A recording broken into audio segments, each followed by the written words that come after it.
Mesdames et messieurs, bonsoir. Merci d'être au rendez-vous de votre magazine à haute voix. Aujourd'hui, nous allons recevoir Gabriel Mokia, qui n'est plus à présenter, le président du MDCO, Mouvement des démocrates congolais, et il est également membre fondateur de cette plateforme Union des démocrates congolais. Je pense que je n'ai pas oublié. Mouvement des démocrates. Non, plateforme avec les anciens Bous. Ah oui, ça c'est vrai. Force de démocrates congolais. Très bien. Nous allons avec Gabriel Mokia. Non, au Corée. Front des démocrates congolais. Très bien. Front des démocrates congolais. Très qui bien. est dit. Gabriel Mokia, bonsoir. Bonsoir. Nous allons parler des élections du gouverneur de nouvelles provinces. Nous allons parler de la résolution 2276. Nous allons parler également de ce que vous avez comme interprétation par rapport aux articles 70 et 75 de notre Constitution, parce que ça provoque, ça soulève beaucoup de débats et de polémiques. Et enfin, nous allons parler de la candidature unique au niveau de l'opposition. Réalité ou illusion? Nous allons d'abord, comme je l'ai dit, parler de ces élections de gouverneurs. Vous avez vu, nous avons tous suivi comment la majorité a raflé pratiquement, justement, la majorité des sièges des gouvernorats de ces nouvelles provinces. Sur le 21 provinces à pourvoir, il y a eu 17 en tout cas, parlons même de 18, parce qu'à part la Mongala et le Nord Ubangi que José Makila a remporté, tous les restes des provinces sont tombés entre les mains de la majorité. Gabriel Mokia interprète cette situation de quelle manière? Bon, merci beaucoup. Bonsoir à tout le monde. J'interprète ça dans le cadre de la plus haute tricherie de la majorité. Puisque nous n'avons pas pris part à ces élections, connaissant bien que ça va se passer comme ce qui s'est passé avec les bourgmestres nommés, et sont des députés nommés. Quand le pouvoir prend l'argent, va avec ça là-bas pour, je crois, soudoyer les organisateurs et les autres, et ceux qui vont voter. Ceux qui vont voter, ils sont d'ailleurs en dehors de leur mandat. Alors nous avons compris que celui qui est fait mandat ne peut pas m'élire comme gouverneur. Même si je suis élu, je me retrouve comme un gouverneur non élu. Et le pouvoir a trouvé ça. Ah bon, l'opposition ne veut pas aller. Le pouvoir s'est laissé parce que nous avons laissé le pouvoir, nous de l'opposition, à tout prendre. Vous avez laissé le champ libre pratiquement. Oui, parce que le pouvoir a fait mandat. Et le pouvoir a ses bourgmestres nommés. Le pouvoir maintenant va nommer ses gouverneurs. Le pouvoir a la Banque centrale. Le pouvoir a l'armée. Le pouvoir a la police. Le pouvoir maintenant vient d'avoir ses nouveaux gouverneurs de sa façon. À l'opposition, nous avons laissé le pouvoir gourmand prendre tout ce qu'il veut. Maintenant, nous allons les juger à l'organisation des élections proprement dites. À ce moment, le même peuple va les débouter son homme qui va placer, et nous allons récupérer la situation pour redresser toutes les situations possibles. Et comme ils veulent bouffer, si nous allons nous disputer des postes avec le pouvoir, c'est comme si nous sommes amoureux des pouvoirs sortants. C'est comme si nous voulons leur donner un quitus. Qu'on avait organisé des élections, vous avez pris part. Non. Nous avons fait ça sciemment, laissez-les bouffer. Ils prennent tout, même la terre qui amène ça dans n'importe quel pays du monde. Mais le reste, nous allons nous organiser avec les Congolais pour redresser toute la situation. Certaines parties de l'opposition ont aligné leurs candidats. Les MLC, l'Union pour la Nation congolaise, qui a remporté, je crois, un siège, et les autres partis également, sauf que la majorité a montré sa force, et la majorité l'a emporté haut la main, si nous pouvons le dire. Bon, dans une famille, les affaires turbulentes ne manquent pas. Prenez ça dans le cadre de la turbulence. Toute décision ne peut pas être respectée à 100% par les peuples, par la famille et par l'État lui-même qui ne respecte pas toutes les décisions qu'ils prennent. Donc nous avons compris ça comme ça. Laissez-les, on ne se mêle pas. Tu ne vois pas que c'est un non-événement pour nous? Ce n'est pas quelque chose que je puisse analyser le tout. Non, même si j'ai mes analyses, je les bloque. Mais laissez-les, les morts, atterrer les morts avec l'argent du pays. Nous ne sommes pas des gourmands. Mais finalement, voilà. On n'est plus rien comprendre parce que il y a quelque temps, vous étiez avec moi ici, vous avez critiqué la nomination des commissaires spéciaux. Vous avez dit que ces nominations des commissaires spéciaux étaient anticonstitutionnelles. Le pouvoir organisateur s'est arrangé à organiser des élections en bonne et due forme. Maintenant qu'il y a eu des gouverneurs vraiment démocratiquement élus, vous continuez à respecter. Pas démocratiquement élus, et même ils ont reconnu qu'on ne peut pas faire les élections pour amener l'argent. Regardez, je vous dis, la tricherie. Tout de même, vous deviez commencer par applaudir le pouvoir organisateur. Non, je ne peux pas applaudir, parce qu'il n'y a rien de beau là-bas. C'est l'argent de la Banque centrale qui a joué ce rôle. Or, dans des élections, un homme doit craindre Dieu, il doit craindre la tricherie. Mais quand tu es habitué à tricher, voilà les conséquences. Oh, quand vous êtes gourmand dans une famille, la maman peut préparer et laisser la marmite venir manger toi-même. Et tu vas te fatiguer. Comme on les a laissés maintenant, tu vas voir que les provinces ne vont pas changer. La vie de Kinshasa va rester toujours à cet état. Ils ne feront rien de bien pour satisfaire l'ensemble de la population congolaise. Pendant les élections, nous allons maintenant dire, voilà, ils ont tout pris, ils sont incapables de redresser. Allez, il ne faut pas les considérer. Il faut partir, il faut plier bagage. Il y a un membre de la dynamique de l'opposition, José Makila, pour ne pas le citer, qui a été élu gouverneur dans le sud Ubangi. Comment est-ce que vous avez accueilli la nouvelle de son élection? Bon, je l'ai décidé par ce parti. Nous, non, par ce parti pour participer à cette élection des gouverneurs. Bon, qu'est-ce que nous pouvons dire? Nous n'avons pas pris part. Mais il est avec vous dans la dynamique. Oui, c'est ce que j'ai dit, dans une famille, les affaires turbulentes ne manquent pas. Donc je ne peux pas entrer là-bas pour les critiquer ou parler quoi. Il a eu son poste, laissez-les. Mais nous attendons le moment opportun pour faire partie tout.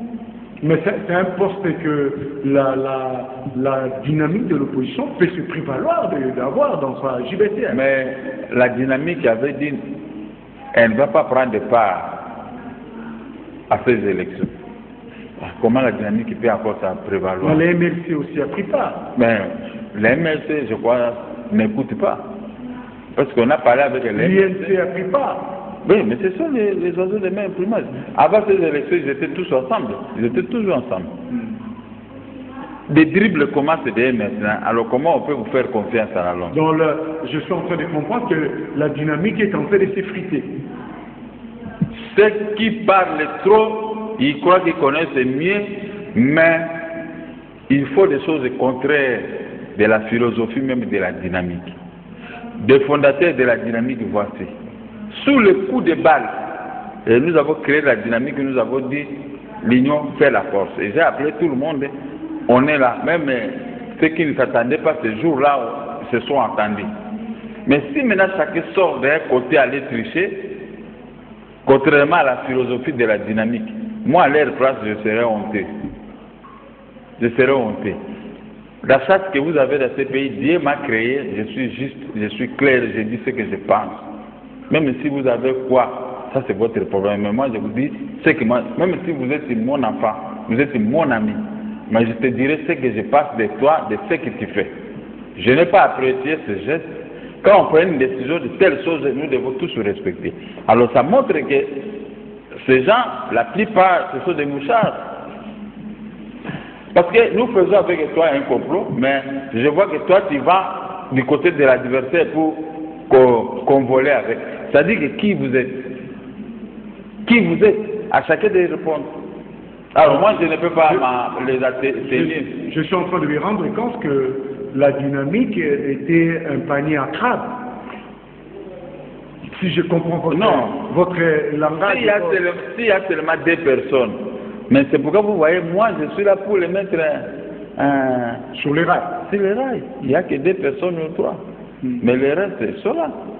Et ces 2 personnes étaient toujours ensemble, il y a tout. Et maintenant, or que c'était pour comploter contre la dynamique, mais on ne peut pas les en vouloir, on attend seulement. Mais M. Mokia, la politique de la chaise vide ne paye pas, vous le savez très bien. Lorsqu'il y a des postes politiques à concourir, ou bien sur lesquels il faut compétir, je pense qu'il faut toujours se jeter dans l'eau et tenter le tout pour les tout. Monsieur le journaliste, la politique de la chaise vide ne paye pas. Mais je ne peux pas y participer puisque la politique de la chaise vide ne paye pas, non? Quand nous avons pris une décision, tout le monde était pour. Pour cette politique des chaises. On n'y participe pas. Vous savez que ce sont des postes où il y a beaucoup d'argent, il y a ceci. Mais vous avez signé, c'est comme ça qu'on juge une personne. C'est comme ça qu'on m'a toujours jugé moi. J'ai toujours le point 10 sur 10 devant l'opinion. Parce que ce que j'ai dit, c'est ce que j'ai fait.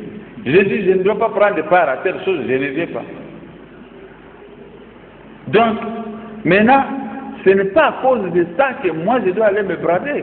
Ceux qui se bradent, même ils savent. Mais ce sont les gens qu'on appelle des monocomacates. Ils croient qu'ils connaissent tout. Non. Quand tu connais beaucoup et tu commets des gaffes, il y a encore pire qu'un homme ignorant. Parce que quand nous avons pris un engagement avec vous, mais je dois respecter mon engagement. Il ne faut pas faire comme l'État congolais d'aujourd'hui, qui prend un engagement, qui signe un document que je vais vous payer $10. Après, l'État congolais refuse de vous payer. Oh non, nous sommes des ministres, nous sommes des gens, ceci, vous êtes des rien. Mais l'engagement pris, même Dieu va dire. Dieu l'a dit que ton oui soit oui, et ton non soit non. Sinon, il ne faut pas m'accepter. Mais quand vous m'acceptez dans un engagement, et vous refusez, vous allez prendre des communions, c'est Dieu. Tu sais, le Saint-Esprit se moque de vous. Oh ministre, toi tu refuses de payer les gens, mais voilà le Saint-Esprit qui se moque de toi. Là, tu n'es pas un monsieur. Il ne faut pas aller prier. Ou bien, va seulement prier pour que Dieu te pardonne. C'est ça qui se passe. Quand on est dans un groupe, il faut savoir ce que nous voulons, ce que vous voulez. Nous voulons prendre cette direction et tout. Oui. Arrivé à coup de route, chacun commence à prier. Alors là, ça ne va pas. Mais c'est inquiétant, nous allons clôturer cette page des élections des gouverneurs, mais je voulais quand même revenir sur la dynamique. C'est quand même inquiétant, alors que la dynamique est en train de s'afficher comme une alternative crédible, surtout par rapport à la présidentielle à venir. Mais déjà, quand au niveau des élections, d'un niveau moins que celui au sein du chef de l'État, vous avez des discordances de vues, vous n'avez pas les mêmes objectifs, vous ne dansez pas sur la même cadence, c'est quand même inquiétant. On peut déjà proclamer ou prophétiser la mort prochaine de la dynamique de l'opposition? Non. La dynamique de l'opposition a le vent à poupe. Ce n'est pas à cause de 2 personnes que la dynamique peut sombrer, non. Que personne te tombe, nous sommes là, quand vous me voyez, vous voyez la dynamique. J'ai mon propre parti. Vous avez fait un état des lieux avec les autres après cette débat électoral? Non, il n'y a rien du tout. Ce n'était pas le vote directement vis-à-vis de la population. C'était indirect. Alors, qu'est-ce qu'on peut dire? Ce n'est pas le peuple qui avait voté. Ce sont des groupes de gens, des individus fait mandat. Les grands électeurs. Qui sont allés maintenant s'afficher que voilà qu'on doit faire ça pour satisfaire le pouvoir à place qui aime les irrégularités. C'est ça. Mais aujourd'hui, il n'y a qu'une seule grande force, la dynamique avec l'IDPS. Hein? On ne peut pas sous-estimer l'IDPS. La dynamique, c'est une grande force. Je ne vois pas une force supérieure à la dynamique de l'opposition aujourd'hui. Et cette force, si les membres de la dynamique peuvent cesser, ces membres peuvent cesser d'aller brader la dynamique auprès des autres, auprès des institutions, auprès des autres personnalités qui ont des magons. Je crois que nous pouvons être meilleurs. Mais comme toujours, les gens disent, moi qui avais dit que Moutaza Moutou. Moutaza Moutou. Alors, devant certains faillites de la vie, comme manque d'argent, il y en a qui se bradent. Nous regardons, on les dénonce. Mais à ce moment-là, des fois, ça diminue l'intensité de la dynamique. Mais avec la force que nous avons, c'est minimisable. Vous m'avez compris, monsieur le journaliste? C'est minimisable. La dynamique reste maintenant la plus grande force pour le moment. Le peuple compte sur la dynamique pour l'alternance du pouvoir dans notre pays. Et si les Palous, l'IDPS et tant d'autres partis pouvaient s'associer avec la dynamique, je crois que le pouvoir à place pouvait être balayé à une journée. Mais comme toujours, le pouvoir à place met des moyens énormes devant ces forces-là pour les décourager de ne pas venir là où il y a qu'on appelle quoi? Bisika Bikaouka. Hein? L'opposition égale Bisika Bikaouka. Mais c'est là l'élite du pouvoir. Malgré Bisika Bikaouka, mais c'est l'élite du pouvoir de l'opposition. Alors, j'avais voulu que tous mes vieux là puissent se rejoindre, qu'on puisse rester ensemble. Nous allons battre ces pouvoirs. Mais comme ils sont toujours dans la restriction, toujours comme ça, d'un côté l'argent, de l'autre côté la pauvreté. Et quand on vous dit ça, c'est l'église qui va prier. Ici, la banque centrale va là-bas, il y a l'argent. Je ne sais pas. Le choix devient cornélien. Mais au moins les hommes comme nous, je vais prier. Je laisse cet argent là-bas parce que, vous savez, moi j'ai toujours fait preuve de ça. Je n'ai rien. Mais je reste attaché à mes idéologies. Je ne vais pas là où il y a les magons. Sinon, tu peux aller avoir du feu là-bas. Là où il y a l'AVC aussi. Hein? L'AVC aussi est là-bas. Hein? Mais quand l'AVC trouve que tu n'es pas un mystérieux, tu n'es pas l'argent facile, tu n'es pas un mauvais, ni voleur, ni escroc, mais l'AVC peut sortir toujours facilement de votre corps, comme chez moi, les gens s'étonnent. Un mois seulement l'AVC est parti, oui, parce que l'AVC n'a rien trouvé. Cet homme, il est trop juste, je ne peux pas résister dans son corps. Tu vois, des maladies aiment les gens problématiques, des fétiches, des magouilles et tout ça. Et la maladie va s'éterniser, c'est toi. C'est la même chose comme dans la politique. Quand nous suivons cette route, mais c'est les journalistes, avec conviction, nous allons gagner. Mais quand vous suivez la route où il y a l'argent, l'argent rafferme autant de mystères.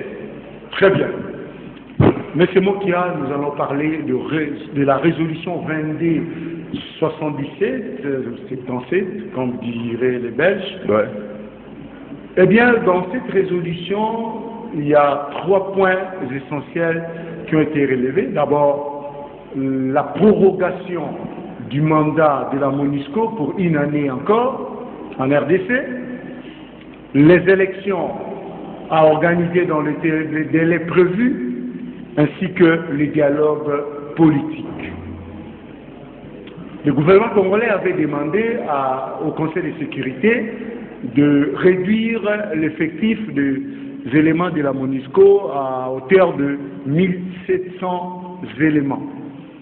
Mais à l'issue de cette déclaration, de ce vote, du vote de cette résolution, aucune je voudrais dire, de proposition ou de désidérata du gouvernement congolais n'a été prise en compte. Est-ce que les conseils de sécurité se moquent de notre gouvernement, ou l'ignorent carrément, ou ils trouvent qu'il n'y a pas un État ici? N'est-ce pas que c'est une sorte de moquerie et un dictat qui ne dit pas son nom? Merci. Merci encore une fois pour la question.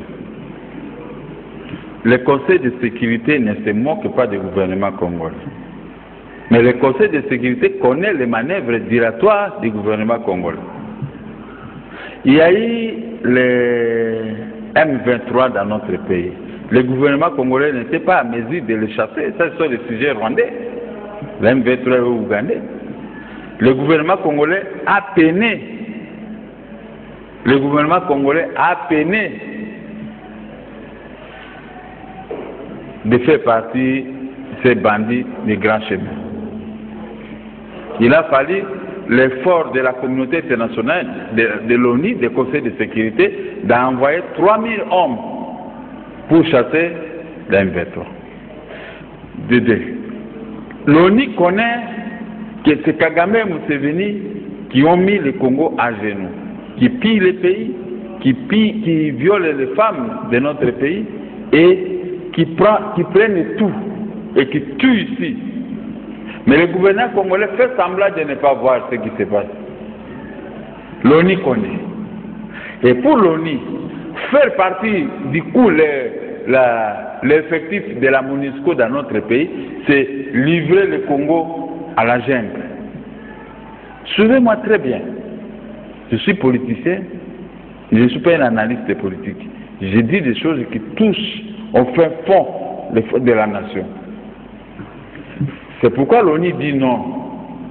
Ça qui est un changement à la République démocratique du Congo, parce que le gouvernement congolais a peur de l'Ouganda et de Rwanda, mais nous ne pouvons pas faire partie de nos gens comme ça, sinon c'est l'hécatombe pour les pays.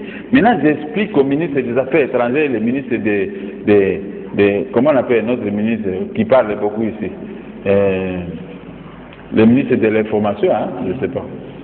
Communication et des médias. Communication. Maintenant, je dois répondre à quelques minutes seulement, qui comprennent bien ce que les opposants, les politiciens congolais comprennent, qu'eux aussi comprennent, mais ils ne veulent pas étaler ça à la place publique parce qu'ils sont tenus de secrets gouvernementaux. Mais nous sommes là pour dénoncer l'action de l'exécutif. C'est ça. Maintenant, l'ONU dit, vous demandez qu'on puisse réduire l'effectif. Nous avons dit non. Sur base de ce que je viens d'expliquer ici. Vous voulez maintenant que nous, au contraire, on mette encore notre effectif, je crois de 20 000 hommes, hein, pour 17 000 pour un délai de 12 mois, n'est-ce pas? Mais nous vous demandons, vous, de prendre un engagement avec les politiciens congolais pour pouvoir régler les problèmes des élections, vous vous mettez ensemble. C'est ça la résolution de 22-77.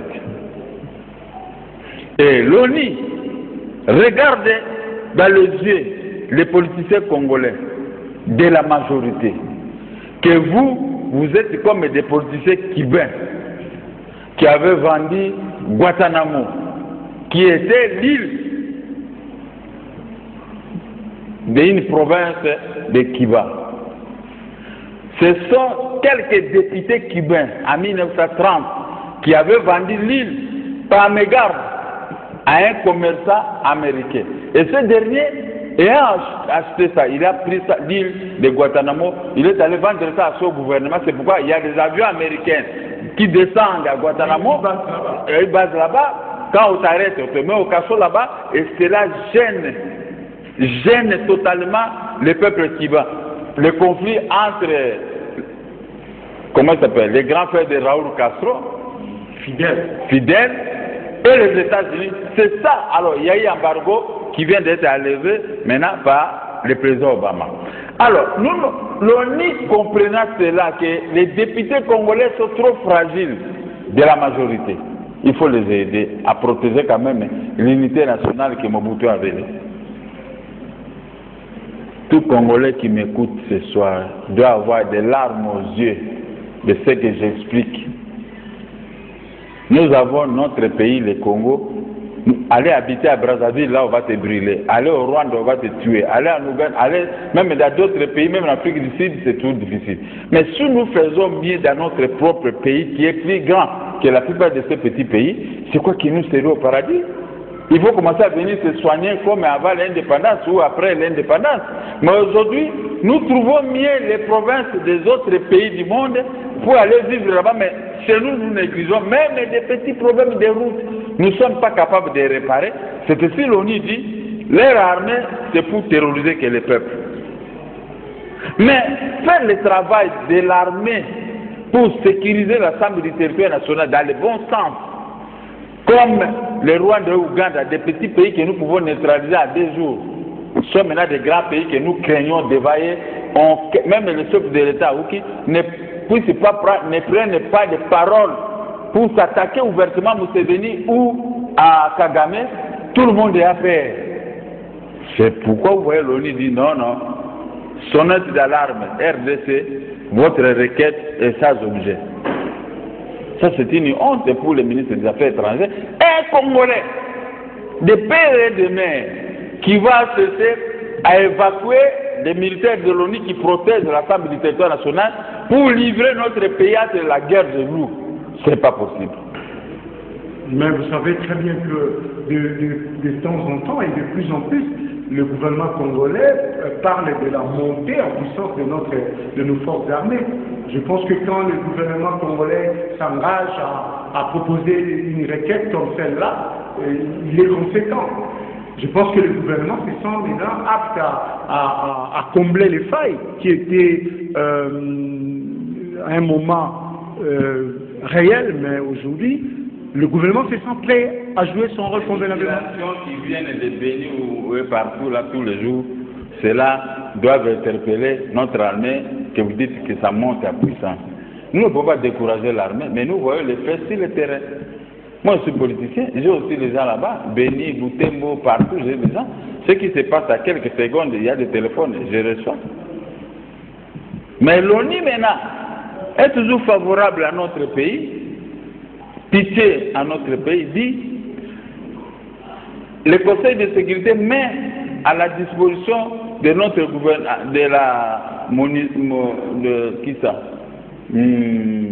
de l'organisateur des élections, la CENI, une assistance technique pour régler le problème des fichiers électoraux. N'est-ce pas? C'est déjà beaucoup. Quand on met à votre disposition une assistance technique pour la révision de la liste électorale, ça, c'est un travail qui devait directement commencer. Mais le gouvernement bloque la CENI de ne même pas commencer à faire ça. Le gouvernement veut un glissement de sa façon. Ce glissement risque d'échapper à l'ONU, au Conseil de sécurité, moins encore à notre peuple, si nous ne tirons pas attention. Ça, c'est de la malice. Ce n'est pas bien. Et avec ça, vous croyez que le Conseil de sécurité peut laisser le Congo comme ça, coquille vide? Parce qu'à ce moment, le gouvernement va multiplier des arrestations des opposants et de tout le monde. Pour nous décourager le peuple de ne pas s'y mêler dans son entreprise et le Rwanda va entrer. Qui va aller bloquer le Rwanda? Voilà, là, ça me fait... La MONUSCO est présente dans notre pays depuis 1999. Ça va faire 17 ans. Mais la MONUSCO n'a jamais empêché aussi certaines exactions à l'est du pays. Et même ici à Kinshasa, vous avez de temps en temps dénoncé des répressions disproportionnées de la police envers les civils. Mais la MONUSCO n'a jamais eu le pouvoir, ni l'autorisation même d'intervenir ou de protéger les familles civiles. Parce que dans sa résolution, la MONUSCO a comme prétexte de sécuriser la population civile pendant les élections ou pendant le processus. Mais de tout temps, avec les deux cycles des élections que nous avons connus, il y a des dérapages, il y a toujours eu mort d'homme, il y a toujours eu des exactions, mais la MONUSCO n'a jamais empêché. La MONUSCO, c'est le gouvernement congolais. Le gouvernement congolais se base l'article 74. Et c'est le responsable devant la nation. Vous l'avez donné le pouvoir. Vous avez la Constitution. Si vous pouvez lire même 2 ou 3 paragraphes de l'article 74, comme ça que les peuples suivent, si ce que j'ai dit n'est pas correct. La Constitution est là devant vous. Puisque la MONUSCO ne peut pas tout faire. Mobutu disait, seul, je ne peux rien faire. Mais avec l'appui de tout le monde, je peux tout. Nous savons que le gouvernement seul ne peut rien faire. Mais le gouvernement empêche le peuple de ne pas combattre contre les occupants. Ça, c'est une question que vous devez poser au gouvernement. notre gouvernement prend toujours des mesures impopulaires, mais des mesures dures. Se dit que non, on face au chef de l'État. Là, tu vois que le gouvernement et les parquets et les tribunaux vont faire sortir les yeux, les ongles et tout ça pour te clouer. Mais quand on dit qu'on a violé les femmes dans tel coin, le gouvernement ne fournit pas totalement un effort pour poursuivre ces assaillants, ces violeurs et les amener ici, si ce sont des Rwandais ou Ougandais. On les présente dans notre télévision nationale, mais notre télévision nationale, que vous présentez les quelques Koulouna, ou un homme politique, oh, il a violé, tu vois maintenant on vous cloue à prison comme Dieu Mbengal. Mais les mamans violées, tuées, après avoir été violées. Mais ça, le gouvernement n'en parle pas. J'ai posé la question au docteur Mukwege. Il n'a pas pu me répondre, il était là calme. Il m'a cherché, on s'est rencontré avec le docteur Mukwege, mais je lui ai tout dit ce que je souhaitais de vous dire ici. Et il est resté trop calme. Et pour me dire, enfin, je regrette la situation qui se passe à l'Est. Cela a tout dit. N'est-ce pas? Mais si moi qui étais président de la République, cela ne peut pas arriver avec nos mamans. Tu vas violer une femme congolaise comment? Ou tu me verras dans ce pays, moi-même chef de l'État, vous me verrez dans votre pays. Ça je vous dis, on ne peut pas rigoler. Tu me verras, je vais entrer dans une province si je suis là. Tu as violé n'est-ce qu'une femme congolaise. Je ne dis pas 10 femmes, mais une seule. C'est parce que quand on a l'amour du prochain, on a l'amour du pays, on ne peut pas laisser de telles perversions. Non, ce n'est pas possible. Alors, qu'est-ce que l'effectif ou la présence de la MONUSCO va changer dans tout ça? Mais ça bloque l'avancée. Ils sont là, nous avons ces situations. Ils veulent encore être là. Pour quel lendemain? La MONUSCO, certains de la MONUSCO aussi font quelques bavures dans notre pays. Parce que c'est un pays riche. Je ne veux pas entrer en profondeur pour ne pas vexer tout le monde. Ce sont nos amis avec de la MONUSCO avec qui on se rencontre de temps en temps. Bon, j'ai des limites. Ici, le Congo a tout. Ce que vous manquez dans vos maisons, ce que nous manquons. Mais ils en trouvent ici le terrain. Le théâtre des opérations. Comment on peut quitter? Pourquoi ces membres du gouvernement aussi ne veulent pas partir, ils veulent faire le glissement? Parce qu'il y a des mines, des gisements de mines, de pétrole, des maisons à vendre, des dessous. Ils se servent selon les gré. Vous n'êtes pas capable de les contrôler. Alors, si tu veux ouvrir l'œil, on t'arrête. La MONUSCO peut rester ici à cause de nos richesses et non à cause de la population congolaise. La MONUSCO protège les pays. Mais c'est là, la balle est dans notre camp, notre police, notre armée. Si nous-mêmes nous mettons du sérieux, la MONUSCO va commencer à vider les liens parce qu'à ce moment, nous allons implanter nos militaires dans telle province, dans telle localité, dans telle place.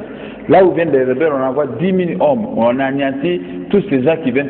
Mon cher ami, moi j'avais demandé quand je suis sorti de la prison, je dis président de la République, dans votre micro ici, donnez-moi 20 000 hommes et je vais les conduire à Beni, Ituri et partout là. Au bout d'un mois et demi, je vais venir donner je vais vous faire les rapports ici et je quitte parce qu'à ce moment il y aura la paix et la tranquillité. Qui m'avait écouté? Personne. Mais, à la fin du compte, l'ONU, comme je vous ai dit, a placé 3 000 hommes. Vous avez dit, mais si on m'avait confié ces gens, moi, le futur peut-être candidat ou pas candidat demain, mais je peux faire ce travail pour que la population maintenant misote que non, moi qui est capable. Mais quand vous laissez la population à cet état, pitié, tuer, les gens de l'Est ne dorment pas. Les cafés que nous on faisait là-bas n'existent plus. Ce qui existe est transporté en Rwanda et à Ouganda, qui devient grand exportateur d'arabica, alors qu'ils ne produisent pas autant chez eux. Les collines, partout là, et ils ont pris ça pour les récolter. Mais notre gouvernement est là, qui cherche à faire partir les éléments de la MONUSCO. Mais eux-mêmes, qu'est-ce qu'ils font? Je n'ai jamais attendu. Le gouvernement a pris l'avance, il est passé dans telle province de Rwanda, en représailles avec le viol de nos mamans. Mais on ne le fera jamais. Mais vous servez tellement le pouls dans les têtes des gens de la MONUSCO. Non. Hein? Dans la résolution, il a été également question des élections et du dialogue. La MONUSCO, le Conseil de sécurité préconise les dialogues et les élections dans les délais prévus. Puisque vous appuyez la décision sur la prorogation du mandat de la MONUSCO, j'imagine que vous êtes aussi d'accord pour la tenue du dialogue et des élections dans les délais prévus. Bon, dialogue, il y a à boire et à manger. La résolution qui parle de la révision de la liste électorale, puisqu'à ce moment, la MONUSCO va mettre son logistique pour appuyer la CENI, n'est-ce pas? Mais la résolution qui parle que tout cela se fera en fonction du progrès qui sera réalisé sur le terrain, n'est-ce pas? Et au gouvernement de la République d'élaborer un budget et des codes de bonne conduite. C'est ça la résolution, c'est ce que demande la résolution. Par rapport à l'organisation des élections. Par rapport à l'organisation des élections. Et enfin, l'organisation d'un dialogue entre les protagonistes que nous sommes, les antagonistes, tout ce qui se passe dans notre pays. Bon, si c'est là, nous, dans l'opposition, on avait déjà donné notre réponse que non au dialogue avec la majorité. Oui à la tripartite au niveau de la CENI, c'est la même chose. C'était un beau dialogue aussi parce que celui qui se plaint de l'argent, c'est la CENI. Hein? Mais nous, dans l'opposition, nous n'allons pas amener la manne à la CENI, ni la police. Comment moi je peux prendre 2 ou 4 policiers pour les amener à la CENI pour la sécurité? Non, c'est le gouvernement qui a reçu mandat. Et à ce moment-là, quand la CENI est hautement sécurisée par l'opposition et par les pouvoirs, on ne peut pas subir des élections. Mais or, l'opposition voit les manœuvres dilatoires des pouvoirs qui tiennent, suivez-moi bien, messieurs les journalistes, qui tient à un dialogue qui n'est pas prévu dans la Constitution, qui tient à un dialogue pendant que le gouvernement sait qu'il a échoué lamentablement dans sa gestion. Que cela ne vexe pas les membres du gouvernement, je suis opposant, sinon le président de la République n'allait pas promulguer la loi portant statut de l'opposition. C'est ça qui me permet de parler sur base de l'article 8 et de l'article 23 de la Constitution. Alors, si cela s'est passé dans de bonnes conditions, bien. Mais nous avons dit, le président de la République, il a reçu mandat. Il a reçu mandat par le peuple.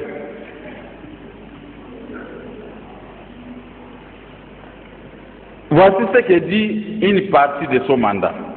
Le président de la République est élu en fonction dans l'article 74. Hein? Bon, ça c'est quelle constitution? C'est toujours l'actuelle constitution. Ça c'est pas ça, article 74. Ah non, ça c'est 74, oui. Ça c'est notre constitution, non? Oui. Hein? Là il dit, moi, président de la République, je juge solennellement devant le peuple de maintenir l'indépendance nationale. Là, c'est ça, je ne vois pas ça. Si vous trouvez ça pour me dire, article 74. Allez-y. Si je trouve cet article, je vais vous expliquer ce qui est écrit. C'est ça, vous êtes là. C'est la linéa 3. Voilà. Un peu plus bas. Lisez ça rapidement parce que le temps nous prend. Non, ça c'est un petit rien. D'observer et de défendre la Constitution et les lois de la République. Ça, ce n'est pas moi qui l'ai dit. C'est la Constitution que M. Kabila lui-même a promulguée. De maintenir son indépendance, qui est bafouée aujourd'hui par les Rwandais et Ouganda qui tuent les Congolais ici dans l'impunité, qui pillent nos matières premières dans l'impunité. 3. De sauvegarder l'unité nationale. Voilà, cela a toujours été les soucis pour moi, parce que moi je voudrais accéder un jour à ces postes, mais pour respecter tout ce qui se passe. C'est pas seulement à tout moment, même un petit moustique qui nous pique et je vais courir pour aller voir Bakimoun, hein? C'est comme ça qu'il s'appelle.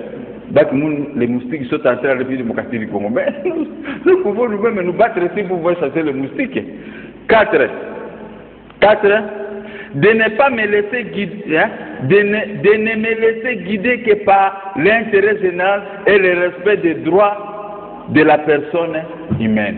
Messieurs les journalistes, le travail du président de la République qu'il a réussi, c'est ça. Donc, d'organiser les élections dans les délais, ça c'est l'article 74, de maintenir l'indépendance nationale, de protéger l'unité nationale, de protéger les acteurs politiques, les peuples, ceux-là qui prennent part aux élections dans notre pays. Mais si vous voulez maintenant, l'article 74 pèse sur mon dos, je vous dirais que vous, les opposants et les politiciens, venez maintenant, on va se regrouper dans un dialogue. Pour parler, ça c'était un aveu d'échec, dans un premier temps.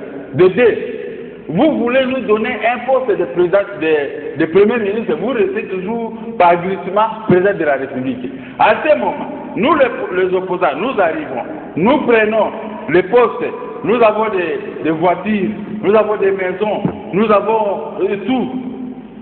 On a belle vie. Les filles, belle vie.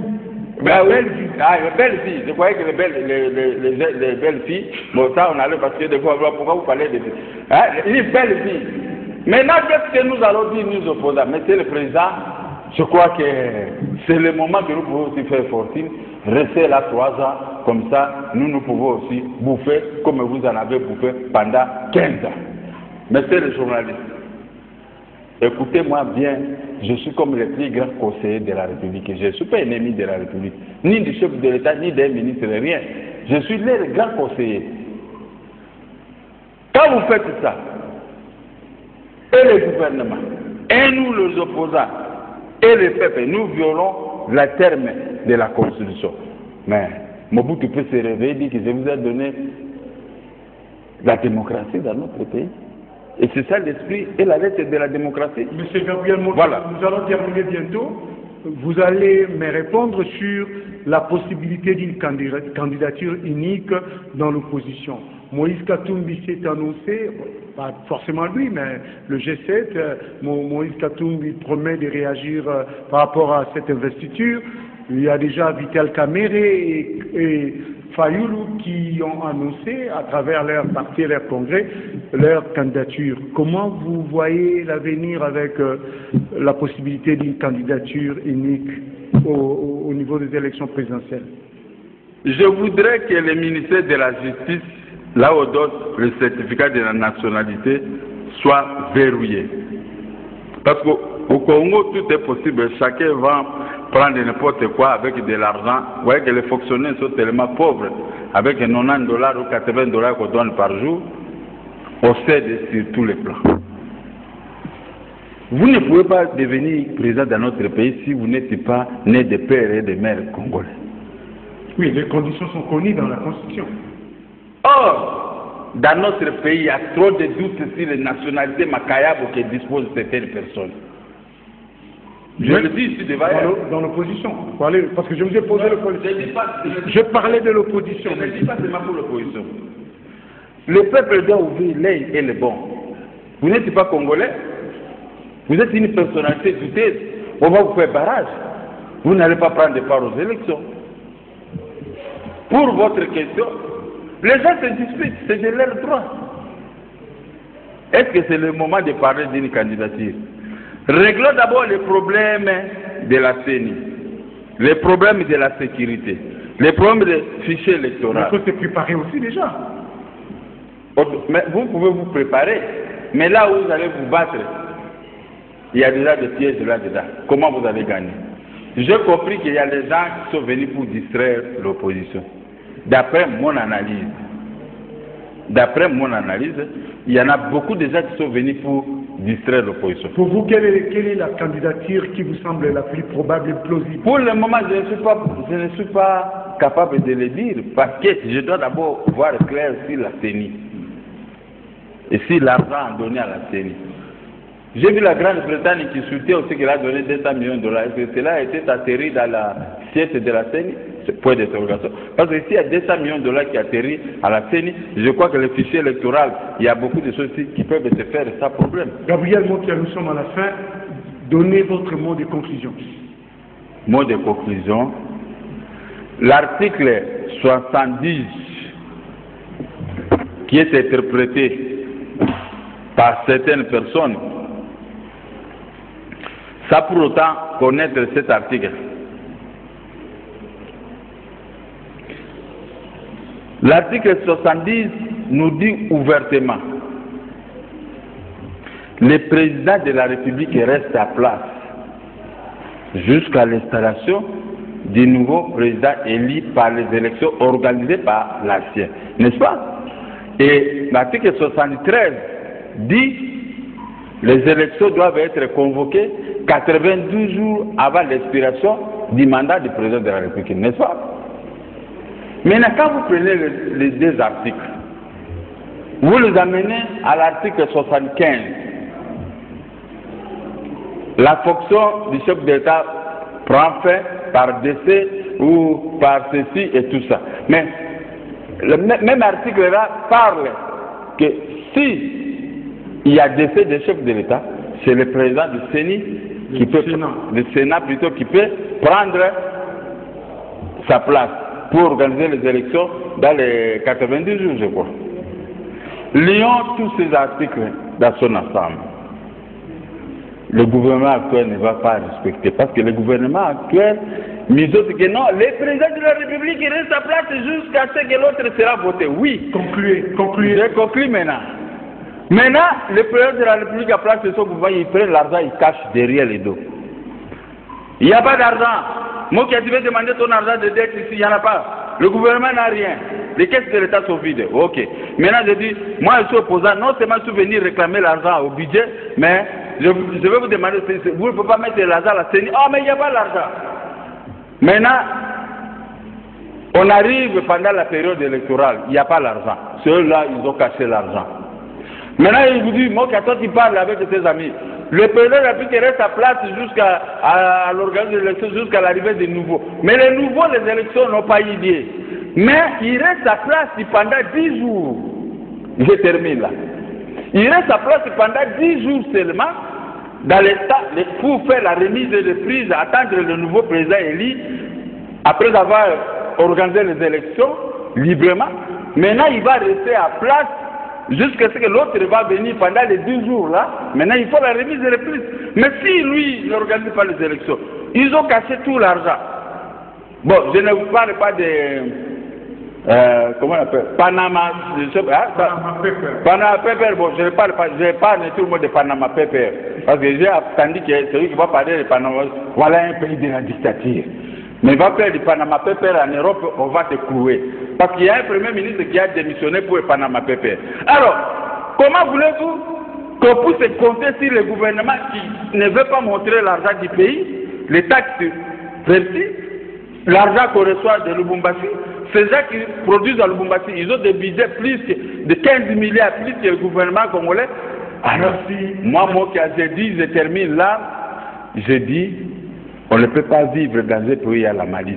La malice conduit un pays à un désordre. Nous ne voulons pas avoir des désordres, mais nous voulons que chacun qui n'a pas pu respecter l'esprit et la lettre de ces petits papiers que vous appelez la Constitution, n'a qu'à partir librement et laisser le peuple s'organiser avec un autre chef de l'État qui n'est pas élu, mais qui peut assurer une petite transition seulement pour pouvoir organiser les élections et que le peuple puisse respirer à paix. Merci bien. Voilà, c'est avec ces propos de Gabriel Mokia que nous marquons un terme à ce magazine. Merci de nous avoir suivis, mesdames et messieurs. Nous remercions rapidement Karine Bébé, Roli Kiawa, Dieu merci Kifou, Bruno Nzinga et Christian Banjolo qui ont assuré la technique de ces magazines. Merci et à la prochaine. Bonsoir chez vous. Merci Gabriel Mokia.